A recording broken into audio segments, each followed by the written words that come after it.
دوسری بات کہ صوفی جو ہے وہ امن کی بات کرتا ہے، وہ محبت کی بات کرتا ہے، وہ پیار کی بات کرتا ہے۔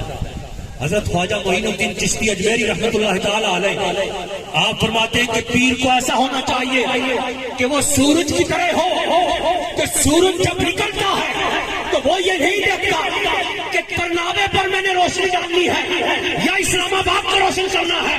یا ہری پور کو روشن کرنا ہے یا جو کھائیاں ہیں ان کو روشن کرنا ہے۔ وہ یہ نہیں دیکھنا ہے کہ کون ہے کہ ان کو میں نے روشن کرنا ہے، بلکہ سورج اپنی روشنی مسلسل پہنچاتا ہے، بلا تقسیم پہنچاتا ہے، سورج اپنی روشنی برابر تقسیم کرتا ہے۔ تو فرماتے ہیں کہ جب پیر کی مجلس میں کوئی آتا ہے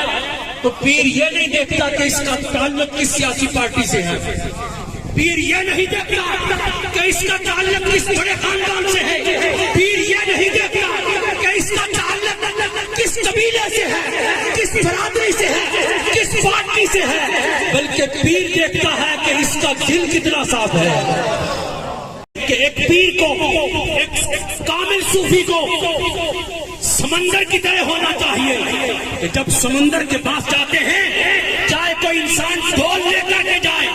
چاہے کوئی بڑا ٹینک لے کر کے جائے، سمندر مسلسل اس کو پانی دیتا ہے۔ وہ یہ نہیں پوچھتا کہ تم بڑا برتن لے کے آئے ہو، وہ یہ نہیں پوچھتا کہ تم بڑا ٹینک لے کر کے آئے ہو، نہ وہ قبیلہ پوچھتا ہے، نہ وہ برادری پوچھتا ہے، نہ وہ پارٹی پوچھتا ہے، بلکہ سمندر مسلسل جو آتا ہے